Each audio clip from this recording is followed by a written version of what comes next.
إلا بالله العلي العظيم. أعوذ بالله من الشيطان اللعين الرجيم. بسم الله الرحمن الرحيم. الحمد لله الذي لا يبلغ مدحته القائلون ولا يحصي نعماءه العادون ولا يؤدي حقه المجتهدون الذي نشر الرياح برحمته ووكد بالصخور ميدان أرضه ثم الصلاة والسلام والتحية والإكرام على النبي المكي المدني القرشي الهاشمي المطلبي الرسول المسدد والمصطفى الأمجد. اسمه في السماء أحمد وفي الأرض أبي القاسم محمد وآله الطيبين الطاهرين المعصومين المظلومين الذين أذهب الله عنهم الرجس وطهرهم تطهيرا.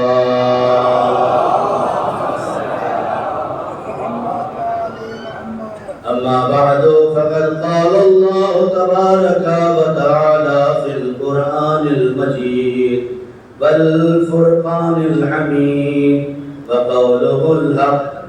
بسم الله الرحمن الرحيم.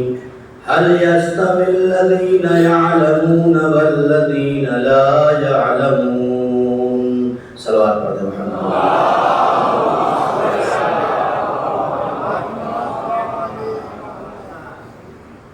عزاداران سید الشہداء و بزرگان قوم ملت،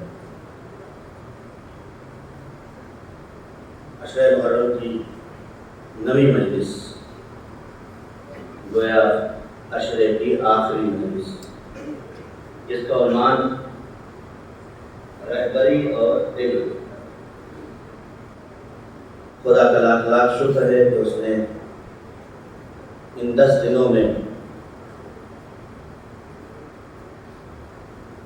ہمیں یہ توفیق عطا فرمایا کہ ہم اپنے آقا حسین کی بارگاہ میں جتنا ممکن ہو سکتا ہے خراج عقیدت پیش کر سکتے ہیں، ورنہ ہم کہاں اور حسین کہاں. واقعی شکر ادا کیجیے. جب بھی مجلسوں میں آئیں اور مجلسوں سے واپس جائیں تو شکر ادا کریں. اور جب ایک سال گزرنے کے بعد دوسری سال پھر محرم پا جانے کا احساس ہو جائے تب بھی اللہ کا شکر ادا کریں. اس لیے تو اس خدا کا لاکھ لاکھ شکر ہے کہ ہمیں ایک بار پھر سے محرم کرنے کی توفیق حاصل ہوئی. اور اپنے مرحومین کو بھی نہ بھولیں. ایسا نہ ہو کہ آپ پورے سال گزر جائے اور اپنے مرحومین کو بھول جائیں. نہیں، انہیں ضرور یاد رکھیں جنہوں نے اس عزاداری کو اپنی محنتوں سے سینچ کر یہاں تک پہنچایا ہے. انہیں فراموش نہ کریں. ایک سورہ فاتحہ پڑھتے ہیں، مسجد میں نماز کے بعد 1-2 آیت پڑھ کے انہیں بخش دیں. ضروری نہیں کہ ایک سورہ پڑھے، ایک پارہ پڑھ کے بخشے. نہیں، ایک آیت بھی بخشش اور نجات کا سبب بن سکتی ہے. صرف دل سے اگر کسی کو ایصال کرنے کے لیے، اور روایت موجود ہے ہمارے پاس، ایک باپ ہے جو اس کی قبر پہ عذاب ہو رہا ہے، پیغمبر کا گزر ہوتا ہے ادھر سے، تو پیغمبر اپنے صحابیوں سے کہتے ہیں کہ جلدی آگے بڑھو، اس لیے کہ صاحب قبر پر عذاب ہو رہا ہے. چلے گئے. ادھر سے جب واپس ہوئے تو جو صحابی آگے بڑھنا چاہ رہے تھے اور بھاگنا چاہ رہے تھے، پیغمبر نے کہا رک جاؤ، جلدی نہیں ہے بھاگنے کی. کیوں؟ یا نبی اللہ، ابھی تو آپ کہہ رہے تھے کہ اس قبر پہ عذاب ہو رہا تھا جاتے وقت، اب کیا ہو گیا؟ کہا اب عذاب ختم ہو گیا. اب وہ عذاب نہیں ہو رہا ہے. کیا ہو گیا اتنی جلدی؟ کیسے ختم ہو گیا؟ کہا چونکہ اس کے بچے نے اپنے استاد کے پاس جا کر آج بسم اللہ الرحمن الرحیم کہا ہے۔ محسوس کریں، ساری مجلسوں کا نچوڑ ہے آج کے دن۔ آج اس کے بچے نے اپنے استاد کے پاس جانے کے بعد بسم اللہ الرحمن الرحیم کہا ہے۔ اللہ کو کیسے گوارا ہو کہ جس کا بیٹا اس کے رحمان اور رحیم ہونے کا قصیدہ پڑھے، اس کے باپ پر عذاب نازل کر دے۔ تمام مسلمانوں نے اپنی کتاب میں اس واقعے کو لکھا ہے کہ ایک بچہ صرف بسم اللہ الرحمن الرحیم پڑھ لے تو اس کے باپ سے عذاب ہٹا دیا جاتا ہے۔ اور تھوڑا آگے بڑھیے، علماء تمام فرقوں میں شیعہ سنی جتنے بھی فرقے سب کے یہاں لکھا ہے کہ اگر کسی باپ کا بیٹا 30 پارے قرآن کے حفظ کر لے تو اس کی 7 پشتیں، آپ بیدار نہیں ہو رہے ہیں، اس کی 7 پشتیں بخش دی جائیں گی۔ مجھے سمجھ میں نہیں آتا ان لوگوں کا مزاج کیسا ہے جو اپنی کتاب میں یہ تو لکھتے ہیں کہ اگر ایک بچہ بسم اللہ الرحمن الرحیم کہہ دے تو اس کے باپ سے عذاب ہٹا دیا جائے۔ اگر ایک حافظ قرآن صرف قرآن کو حفظ کر لے تو اس کی 7 پشتیں 7 نسلیں بخش دی جائیں، تو پھر کیا سبب ہے؟ تمہیں علی سمجھ میں کیوں نہیں آتا؟ بھائی اسی حدیث اور اسی معیار پہ علی کو بھی رکھو۔ اگر کسی کا بیٹا صرف قرآن حفظ کر کے سنا دے تو 7 پشتیں معاف ہو سکتی ہے، تو جس کا بیٹا توریت بھی سنائے، انجیل بھی سنائے، سوال پر دیوانہ۔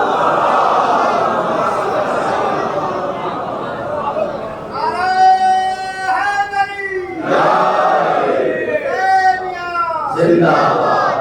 تو ضروری ہے کہ ہم اس چیز کی طرف دیکھیں کہ مرنے کے بعد روایتوں میں کون سی چیز ہے جو ہمیں کام آئے گی، ہم اپنے بچوں کو وہ سکھائیں۔ ایک باپ اپنے بیٹے کو بسم اللہ الرحمن الرحیم کہلواتا ہے مرنے کے بعد، اور بچہ مرنے کے بعد اگر بسم اللہ پڑھ دیتا ہے تو خدا اس کی قبر سے عذاب اٹھا لیتا ہے۔ ایسا نہ ہو کہ ہمارا بچہ 1 2 3 4 5 6 7 8 یاد رکھے، CAT کیٹ اور RAT ریٹ تو اسے یاد ہو، لیکن اسے کلمہ نہ یاد ہو، اسے قرآن کا بسم اللہ نہ یاد ہو۔ اس میں اللہ بچے کا دامن نہیں پکڑے گا، غور کریے گا، بچے کا دامن نہیں پکڑے گا، ان تربیت کرنے والوں کا دامن پکڑے گا جسے اللہ نے ولی بنایا، ان کا دامن پکڑے گا۔ لہذا ہمیں ابھی سے آمادہ ہونا چاہیے۔ کون ہے ہم سب؟ خدا کہہ رہا ہے واللہ اخرجکم من بطون امہاتکم لا تعلمون شیئا۔ دیکھو تم جب بطن مادر سے باہر آئے تو تم جاہل آئے، لا تعلمون شیئا، تم کچھ بھی نہیں جانتے، تمہیں تو اتنا بھی شعور نہیں تھا کہ یہ میرا باپ ہے اور یہ میری ماں ہے، تمہیں شعور نہیں تھا۔ تم جہالت کے 22 پردوں میں گم تھے، تارے جہالت میں ایسے گرے ہوئے تھے کہ تمہیں شعور کی دنیا پتہ ہی نہیں تھی۔ اس ماں کا کمال ہے کہ جس نے تمہارے شعور میں علم عطا کیا، جس نے اشاروں سے، بہت نازک پہلے سے گزر رہا ہوں، تھوڑی سی تمید ہے، جس نے اشاروں سے، کنایوں سے، الفاظ سے جیسے سمجھ میں آیا تمہارے اندر علم اتارا، تمہیں سمجھنے کی صلاحیت ہو گئی کہ یہ رشتہ ہے، یہ بھائی ہے، یہ چچا ہے، یہ پھٹوی ہے. یہی تو ہے نا. ایسے ہی تو علم پہنچا ہے آپ تک. اللہ کہتا ہے ایسے نہیں پہنچا, اس کا بھی انتظام ہم نے کیا. وَجَعَلَ لَكُمُ السَّمْعَ وَالْأَبْصَارَ وَالْأَفْئِدَةَ, اور ہم نے ہی تمہیں سماعت دی, ہم نے ہی تمہیں بصارت دی, اور ہم نے ہی تمہیں دل دیا. تم کان سے سنو اور علم حاصل کرو. تم کان سے سنو اور علم حاصل کرو. تم آنکھوں سے پڑھو اور علم حاصل کرو, اور کانوں سے سنا اور آنکھوں سے دیکھا. ضروری نہیں ہے کہ سب صحیح ہو. بہت توجہ میں رہے لو, آخری آدمی تک یہ گفتگو میرے کانوں میں جانا چاہیے. ضروری نہیں ہے کہ ہر منبر پہ آنے والا وہی دے رہا ہو تو صحیح ہے. کوئی ضروری نہیں ہے. ضروری نہیں ہے کہ مدرسے میں ہر پڑھانے والا وہی پڑھا رہا ہو جو صحیح ہے. نبی کریم کے دربار میں, نبی کریم کی بارگاہ میں علم کی اتنی عزت تھی کہ جب اسلام قریب فتح ہوتا تھا اور اسیر پکڑ کے لائے جاتے تھے تو پیغمبر پڑھے لکھے اسیروں میں اعلان کر دیتے تھے کہ اگر مکے کے 10 بچوں کو تم نے پڑھنا اور لکھنا سکھا دیا تو میں تمہیں آزاد کر دوں گا.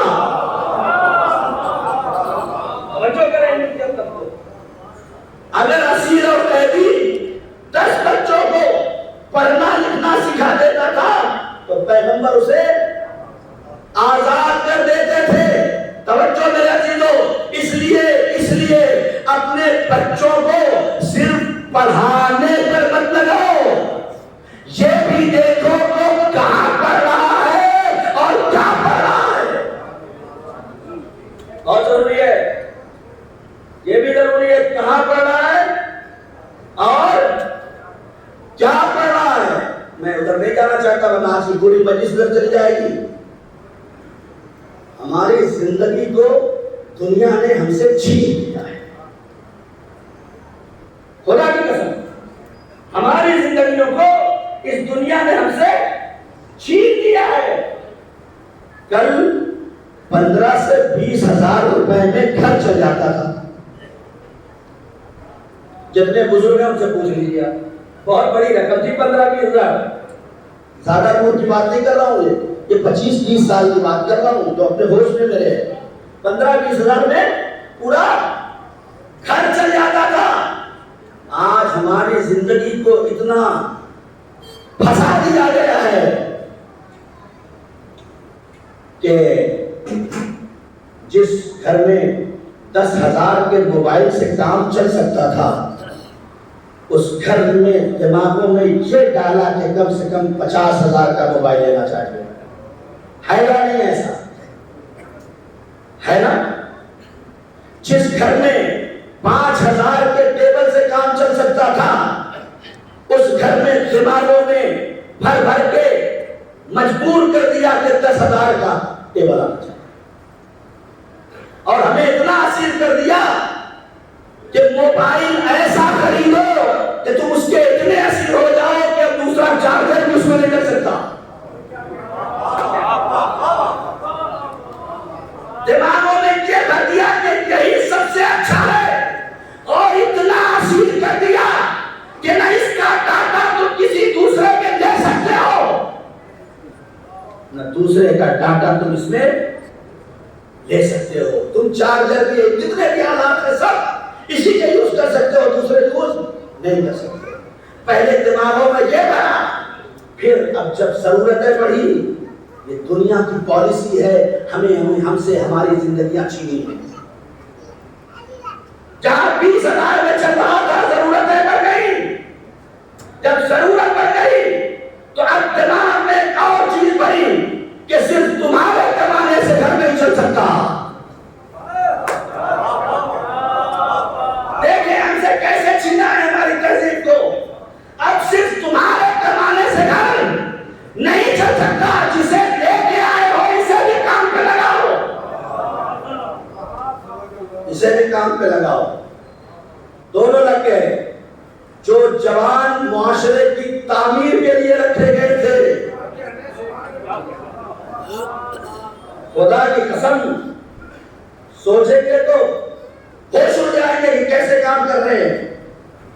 لیکن ہمارے جیسے نہیں ہے یہ لوگ، وہ ہیں جو 100 سال سے آپ کی زندگی چھیننے کا پلان کر رہے ہیں.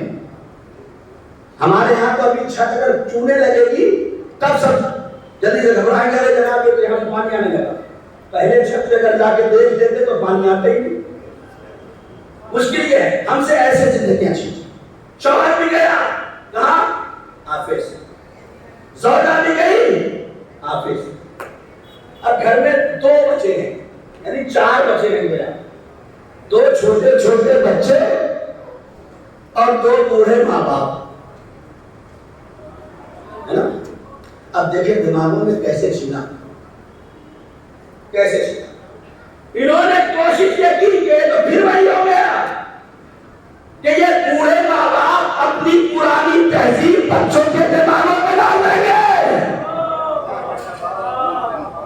انہوں نے ایسے سسٹم ایجاد کیا کہ تم جوان اور یہ بوڑھے یہ ساتھ میں کیسے رہیں گے. ان کو اللہ شکر ہے ابھی ہمارے یہاں ایسا نہیں ہے، لیکن دنیا میں ہو رہا ہے. نتیجہ کیا ہوا؟ وہ گھر جو اسلام کا مرکز بننا چاہیے تھا، بزرگوں کو یا تو بھیج دیا یا تو دوسرے گھر میں پہنچا دیا یا خود ہی الگ ہو گئے. بھائی ایک ہی راستے ہے نا، یا تو کہیں پہنچا دیا یا وہ خود آدھی روڈ سے چلے گئے یا ہم نے اپنے آپ کو ان سے الگ کر دیا. تو اب بچا کون؟ وہ بھی ہٹ گئے. اب بچے صرف 2 بچے. بہت توجہ. اب بچے صرف 2 بچے، ایک 2 سال کا، ایک 4 سال کا، ایک 5 سال کا، مسئلہ جو بھی ہو گھر میں. اب ماں باپ یہ سوچ رہے ہیں کہ بھائی ہم تو آفس چلے گئے، اب اس بچے کا کیا کریں؟ اب ان بچوں کو کہاں پہنچائیں؟ کہاں دیکھو جو کڈس اسکولز کھلے ہوئے ہیں چھوٹے بچوں کو 2 ہی صورت ہے، یا تو کسی میڈ کو رکھ لو وہ پروان چڑھائے گی، یا کسی ایسے اسکول میں بھیج دو کہ جہاں وہ بچے کی تربیت کریں گی. ہمارے دنیائے اسلام میں تو اب تک کوئی، میں نے نہیں دیکھا، میں نے کم سے کم 1.5 سال اس پہ ریسرچ کی ہے. پوری دنیائے اسلام میں اب تک کوئی ایسا سسٹم نہیں ہے جس نے بچوں کی تربیت کے لیے کسی مربی کا انتظام کیا ہو. نہیں ملا مجھے، کہیں بھی نہیں ملا. ایران کے علاوہ، ایران میں شروع ہو گیا انقلاب کے بعد سے، اس سے پہلے کہیں نہیں ملا مجھے کہ بچوں کی تربیت کے لیے الگ سے لیڈی کی تربیت کی جائے کہ تمہیں بچوں کو تربیت کیسے کرنی ہے. لیکن ہم سے پہلے عیسائیوں نے کر کے دکھایا اور وہ کر رہے. بچے کو بھیج دیا یا گھر میں میڈ آ گئی. اب جو گھر میں پال رہی ہے آیا وہ آپ کے دین پر ہے یا نہیں؟ بہت توجہ، بات ختم ہو رہی ہے. وہ آپ کے دین پہ ہے یا نہیں؟ نبی نے فرمایا کلو مولود یولد علی فطرت الاسلام، ہر بچہ فطرت اسلام پہ پیدا ہوتا ہے. اس کے پالنے والے، اس کے پالنے والے، اس کے پالنے والے اسے عیسائی بنا دے، اسے یہودی بنا دے، اسے مسلمان بنا دے، اسے جو چاہے وہ بنا دے. غور کرو، بہت سوچ سمجھ کے اپنے بچوں کی تربیت کے لیے کسی کو اپنے گھر میں دکھاؤ. ایسا نہ ہو کہ شیعہ گھر میں پیدا ہونے والا بچہ کسی دوسرے کی تربیت کی بنیاد پر.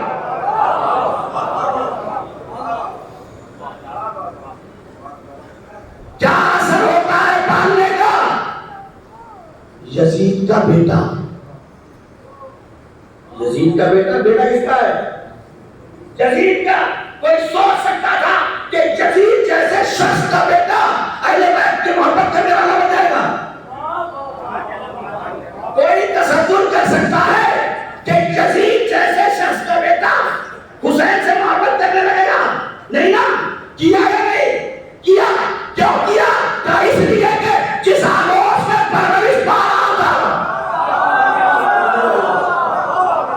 جس آغوش میں پرورش پا رہا تھا، وہ آغوش محبت حسین سے بھری ہوئی تھی۔ صلوات پڑھ دو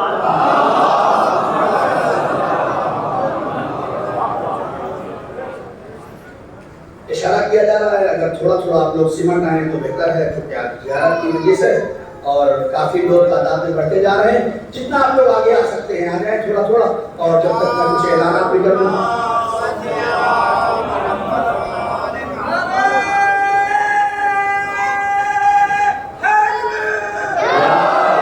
ہمارا اسلام جو ہے ہمیں ہماری زندگیاں لوٹانے آیا تھا، لیکن دنیا ہم سے ہماری زندگیاں چھینتی جا رہی ہے، اور نتیجہ یہاں تک پہنچ چکا ہے کہ اب ہمارے بچے کہ جنہیں ماؤں کے علم کی ضرورت تھی، وہ ایک ایسی تربیت گاہ میں پلنے لگے کہ جو دوسری تربیت گاہ ہے، اور اس کا اثر زندگی پر پڑتا ہے۔ بہت توجہ، ہمارا دین جو ہم نے اب تک پچھلی گفتگو کی، ہمارا دین یہ سکھاتا ہے کہ اطلبوا العلم من المہد الی اللحد، علم کو حاصل کرو کہاں سے؟ ماں کی آغوش سے لحد تک۔ یہ جو ہے اب تک کی گفتگو کا محاصل ہے کہ علم حاصل کرنے کے لیے عمر کی کوئی قید نہیں۔ ایک صاحب کہنے لگے کہ مولانا اب میں 60 سال کا ہو گیا ہوں، اب کیا قرآن پڑھ پاؤں گا؟ میں نے کہا میں نے پہلی بجلی سے پڑھا تھا، سرکار کی 60 سال کے بعد آیا تھا۔ تو ممکن ہے، اس لیے کہ خدا کے نبی نے اگر کہا ہے کہ علم حاصل کرو ماں کی آغوش سے لحد تک، تو یہ ممکن ہی نہیں ہے کہ خدا سے کسی خداوند عالم کسی سے استعداد اور صلاحیت حصول علم چھین لے۔ ممکن نہیں، خدا صلاحیت پہلے دیتا ہے تو بعد میں لگاتا ہے، لہذا تیار ہے۔ اب یہ بات آ گئی ہے تو کہہ دوں، کائنات میں کتنے فرقے ہیں؟ بہت سارے، ہے نا؟ نبی کی حدیث کیا ہے؟ علم حاصل کرو کہاں سے؟ ماں کی آغوش سے کہاں تک؟ لحد تک۔ یعنی تمہارے لیے علم حاصل کرنے کے ذریعے کیا ہے؟ ماں کی آغوش ہے، اور کہاں تک ہے؟ لحد تک ہے۔ یہاں سے شروع کرو اور وہاں تک پہنچو۔ یہ دونوں محاذ ایسے ہیں جو تمہیں علم عطا کرتے ہیں۔ میں نے کہا پروردگار کوئی راستہ ہے؟ کہاں ہے؟ میں نے کہا کیا ہے؟ کہا اگر ماں پڑھی لکھی ہے، ماں با صلاحیت ہے، ماں با تہذیب ہے، اسی لیے مولا نے فرمایا جب رشتہ کرو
تو ہی بچا سکتا ہے۔ کیا کیا؟ دوڑے دروازے کی طرف۔ میں نے کہا یوسف دروازہ تو بند ہے، یہ دوڑ کیوں رہے ہو؟ کہا جس نے مجھے اب تک پاک و پاکیزہ رکھا ہے، میری ذمہ داری نہیں ہے، میری ذمہ داری یہ ہے کہ بس دوڑ، میری ذمہ داری ہے کہ میں گناہ سے اپنے روح کو پھیر دوں۔ کیسے بچانا ہے یہ اس کی مرضی، کیسے بچے؟ یوسف دوڑے، ساتوں دروازے کھلے، یوسف باہر چلے گئے۔ نوجوانوں، جو اللہ یوسف کے لیے 7 دروازے کھول سکتا ہے، وہ تمہارے لیے 1 دروازہ نہیں کھول سکتا۔ صلوات پڑھ دے محمد۔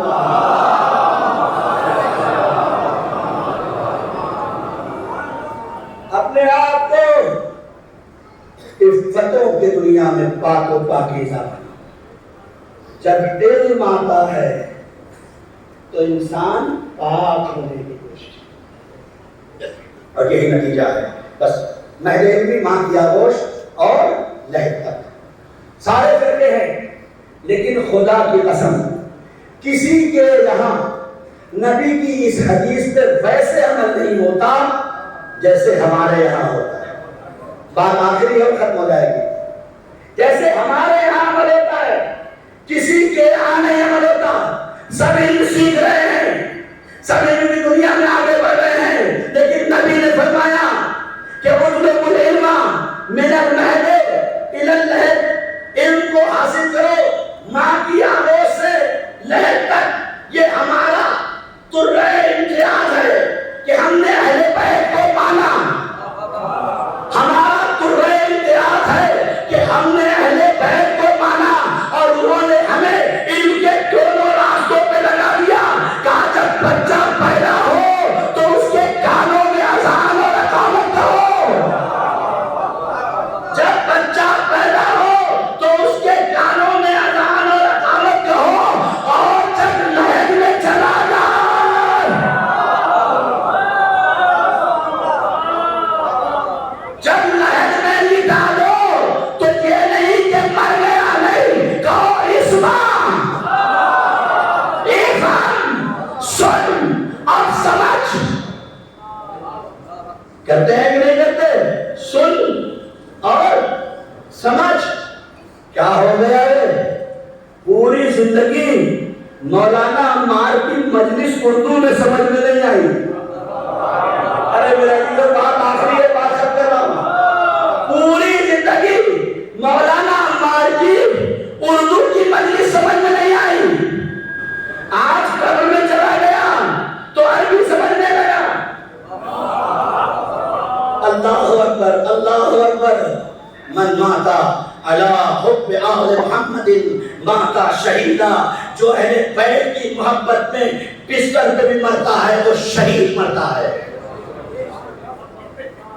اردو نہیں سمجھ میں آتی تھی، اب کیا سمجھ رہے ہیں؟ عربی سمجھ رہے ہیں۔ کیا ہو گیا یہ؟ کیسا انقلاب آ گیا؟ جناب انقلاب نہیں آیا، اس دنیا کا معرکہ الگ ہے، اس دنیا کا معرکہ الگ ہے۔ بس اپنے نوجوانوں کو جلدی جلدی بات کر کے اور کچھ شبہات کے جواب دے دو۔ سلام پڑھ دے محمد وعلی محمد۔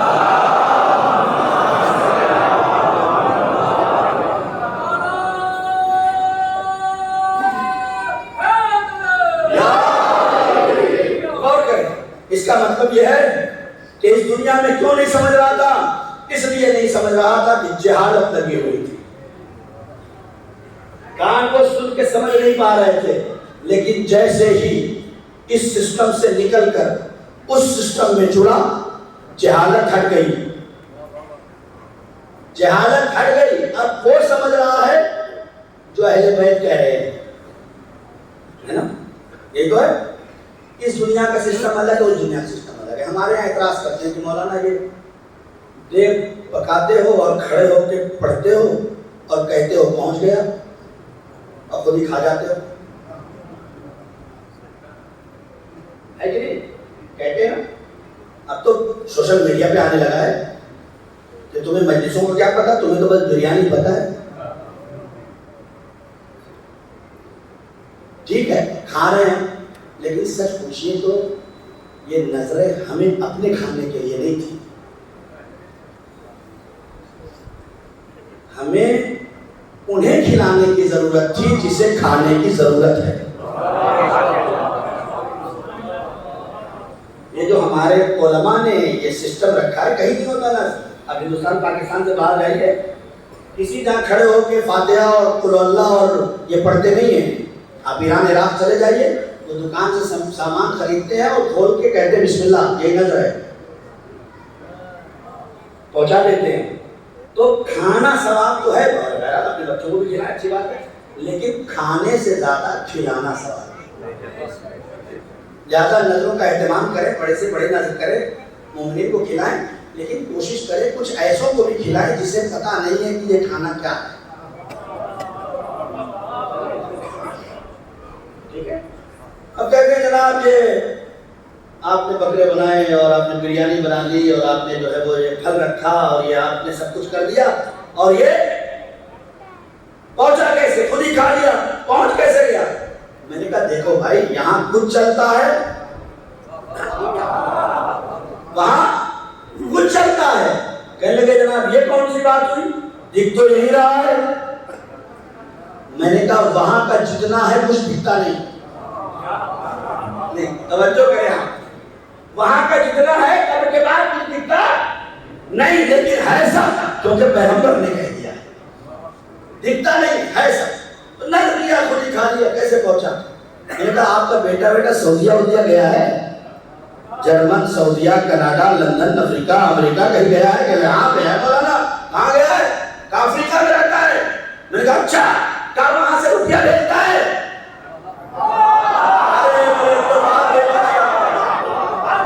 وہاں سے کیا بھیجتا ہے؟ روپے بھیجتا ہے آپ کے لیے؟ کہا نہیں مولانا، کماتا ہے وہاں سے، ڈالر کماتا ہے، یو ایس ڈی کماتا ہے اور وہاں پہ ڈالتا ہے کرنسی ڈالر. یہ حوالے والے کہیں سے وہاں دکان کھولے بیٹھے ہیں، ان کے حوالے کرتا ہے ڈالر. میں نے کہا تو یہاں ڈالر ملتا ہے؟ کہا نہیں، یہ کرنسی بیچ میں چینج ہو جاتی ہے، بیچ میں چینج ہو جاتی ہے. ادھر کی ضرورت اور ہے، ادھر کی ضرورت اور ہے. ادھر ڈالر چلتا ہے، ادھر روپے چلتے ہیں. ہم نے کہا اسی طرح ہمارے فاتح اور نبی میں بھی ہے، ادھر کھانا چلتا ہے، ادھر ثواب چلتا ہے. صلوات پڑھ دے.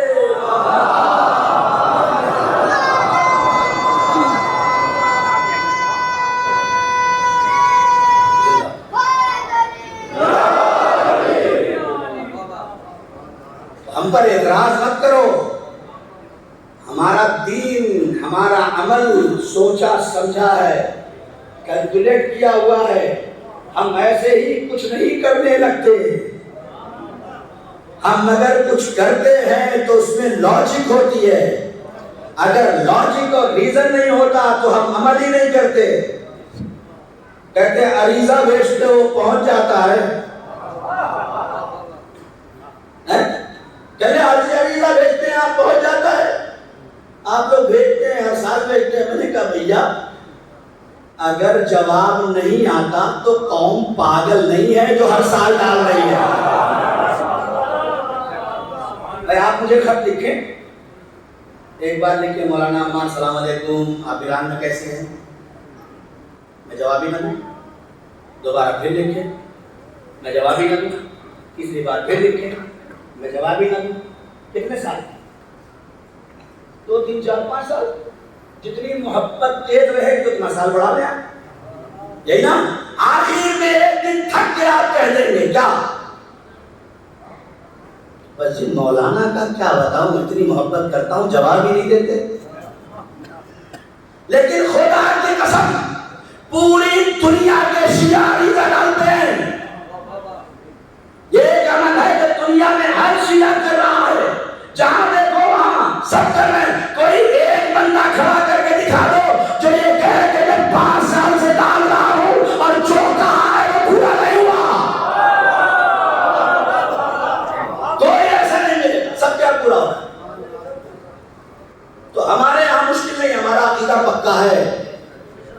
ہمارے یہاں تو مچھلیاں یونس کو بھی پیٹ میں رکھ کر کنارے پہنچا دیتی ہیں.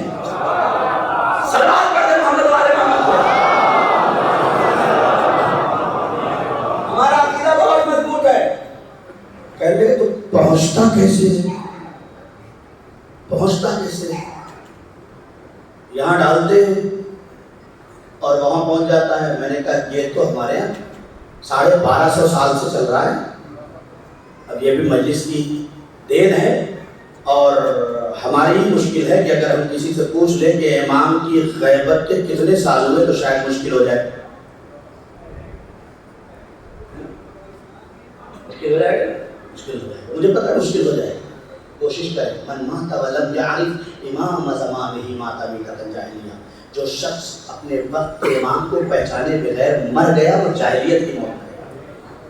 تو اس بات پہ لگے رہیے کہ اپنے امام کی ولادت کس ڈیٹ میں ہے, امام کب آئیں گے, کتنی غیبتیں ہوئی ہیں, یہ چیزیں آپ کو حفظ ہونی چاہیے. آخری امام کے بارے میں خاص طور سے. تو کیسے پہنچتا ہے؟ میں نے کہا یہ 1250 سال پہلے کی بات ہے جب یہ ہاتھوں میں موبائل نہیں تھا. اس زمانے کے علماء نے یہ راستہ بنایا کہ یہاں ڈالو وہاں جائے گا. ترقی یافتہ علم نے ترقی کیا اور اتنی ترقی کیا کہ فیکس بنایا. فیکس ابھی اس سے پہلے موبائل سے تھوڑا پہلے جو ہے فیکس آیا. آپ نے کیا کیا؟ لکھا اور لکھنے کے بعد مشین میں ڈال دیا.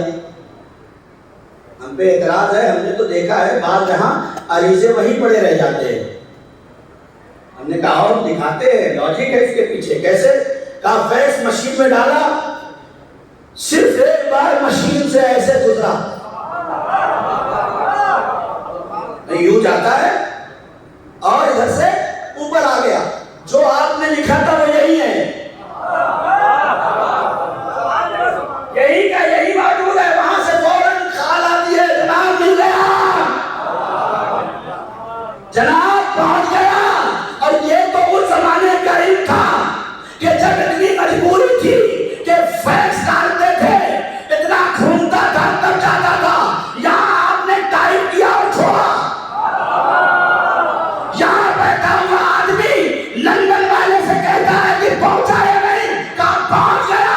ہم بھی ایسا ہی کرتے ہیں, مچھلیوں کے حوالے حسین ابن راؤ کے حوالے کرتے ہیں اور وہاں سے جواب آ جاتا ہے یہ تمہارا بیٹا ہو گیا, یہ تمہارا MBBS ہو گیا, یہ تمہاری اداراری ہو گئی, یہ تمہارے گھر میں ترقی ہو گئی. یہ جواب بتاتے ہیں کہ پہنچ گیا ہے. صلوات پڑھتے محمد.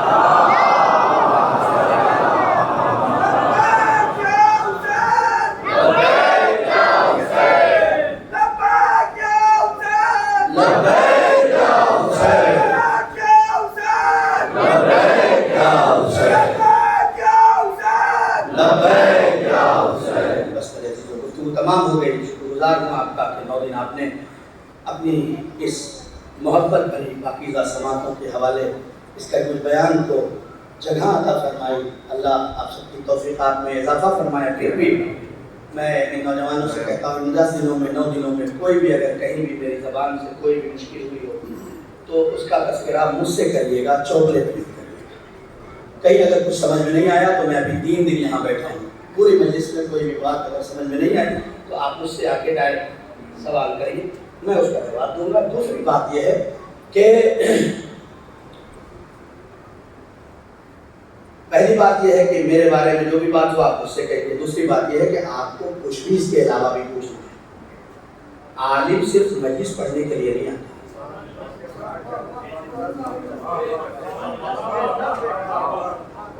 یہ میری ڈیوٹی نہیں ہے کہ میں آؤں یہاں 1 گھنٹہ پڑھ کے چلا جاؤں. نہیں, میری 24 گھنٹے کی ڈیوٹی ہے قوم کے لیے. اگر کسی جوان کو کوئی سوال, کوئی مشکل, کوئی مرحلہ ایسا ہے کہ جو اس میں پھنسا ہوا ہے, 2 لوگوں کے درمیان اس کی سمجھ میں نہیں آ رہا ہے کہ میں صحیح راستے پہ ہوں یا نہیں ہوں. یہ بھی ایک مشکل ہے بہت بڑی اس سماج میں آج کے دور میں کہ انسان 2 راہیں پہ کھڑا ہوا ہے, اس کی سمجھ میں نہیں آ رہا ہے کہ یہ راستے پہ جاؤں یا یہ راستے پہ جاؤں.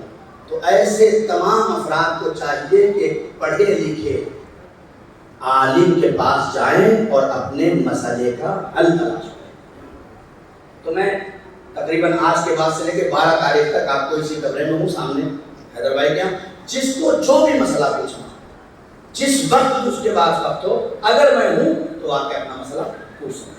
یہ 2 اہم ذمہ داریاں تھی میری، جس کا اعلان کرنا۔ تیسری ذمہ داری تو میں نے آپ سے کہا ہے کہ کوئی بھی بچہ آپ اگر جانتے ہو کہ واقعی وہ بچہ پڑھنا چاہتا ہے اور اس کے یہاں مالی مشکل ہے، تو میرے پاس کچھ بھی نہیں ہے، خدا کی قسم میں اس لائق نہیں ہوں میں اعلان کروں۔ مجھ سے بڑے بڑے عزت میں بیٹھے ہیں جو اعلان مجھ سے اچھا کر سکتے ہیں اور اچھا پڑھا سکتے ہیں، لیکن انہیں موقع نہیں ملا ہے۔ میں ان کی طرف سے اعلان کرتا ہوں کہ آپ سب اس بچے کا نام مجھے بھیج دیں، میں تحقیق کروں گا، اگر واقعی مجھ کو ضرورت ہے تو اس تک آپ سب جو ہے وہ اس کی خدمت کرنے کے لیے تیار ہیں انشاءاللہ۔ ایک صلوات پڑھ دیں محمد وعلی بس میں جیسا کہوں گا خدا کی قسم 9 محرم پورے سال انتظار کیا کہ مولا حسین کی آزاداری، پورے سال ہم نے انتظار کیا محرم آئے گا محرم آئے گا محرم آئے گا۔ بس ایک جملہ کہہ کے آگے جاؤں گا۔ ان نوجوان پر بڑی تعداد میں یہاں بھی ہے باہر بھی ہیں، جو بھی سن رہے ہیں سب سن لیں خدا کی قسم، اب صرف ایک دن بچا ہے، صرف ایک۔ بہت لوگ اٹھ کے جملہ کہہ رہے ہیں ایک دن بچا ہے۔ جہاں بھی ہو کوشش کرو کہ سیدہ تم سے ناراض نہ ہو، کوئی ایسا کام نہ کر جاؤ جو عزاداری میں مشکل کا سبب بن جائے۔ ایک اعلان اور آ گیا ہے، آپ کو سماعت فرما لیں کہ امام حسین علیہ السلام کی صوم کی مجلس اسی عزاخانے میں انشاءاللہ ٹھیک 10 بجے ہوگی، جس کو خطاب فرمائیں گے جناب مولانا عمار حیدر صاحب۔ یہ عقید خطاب فرمائے گا، سبھی مومنین سے شرکت کی گزارش ہے تاکہ زیادہ سے زیادہ ثواب میں حاصل ہو۔ تو کوشش کریں کہ ایسا نہ ہو کہ ساری محنتیں ہماری رائے گاہ ہو جائیں۔ 10 دن رونا، 10 دن حسین پہ آنسو بہانا، 10 دن اپنی سیدہ کو بوسہ دینا، اپنی فکروں کو پاک کرو۔ خدا کی قسم بس فکروں کو پاک کرو میرے نوجوانوں۔ یہاں اگر تمہارے کوئی خرافات آتا ہے تو اسے مار دو اور کہو کہ نہیں میں ان آزاداری کو کوئی نقصان نہیں پہنچا سکتا۔ میرا مشن فیل ہو جائے لیکن 2 آزادار کو لڑا نہیں سکتا۔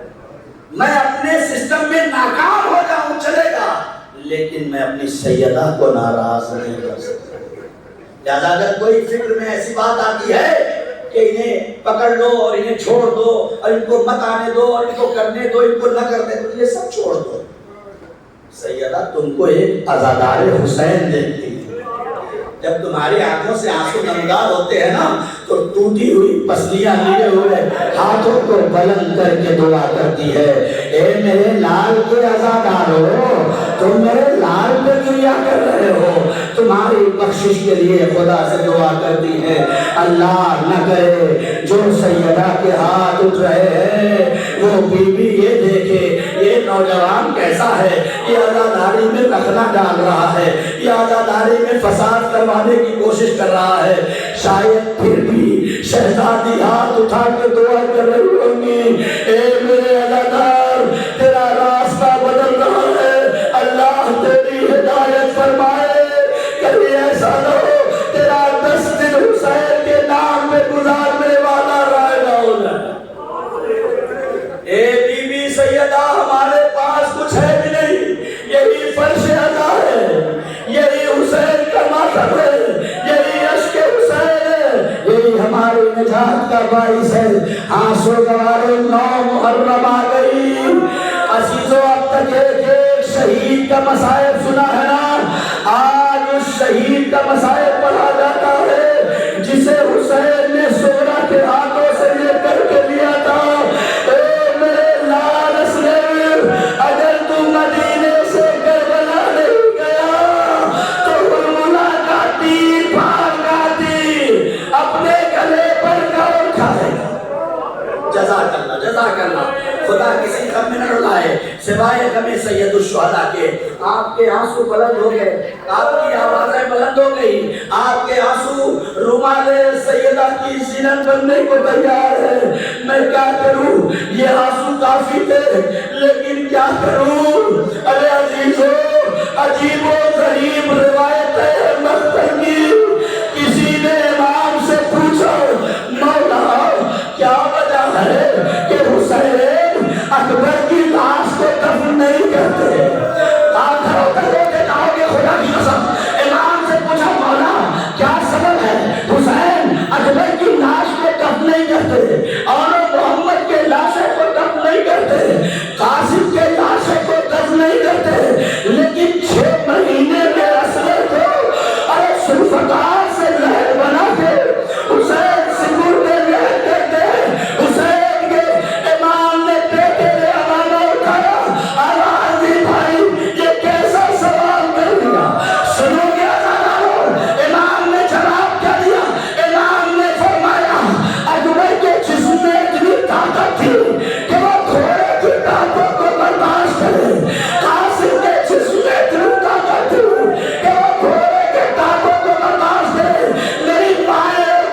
ظالم نے نیزے سے لاشا باہر نکالا، زمین پہ رکھا، زمین پہ رکھا۔ اولاد والوں کلیجوں پہ ہاتھ رکھ لو، زمین پہ رکھا، تلوار نکالی۔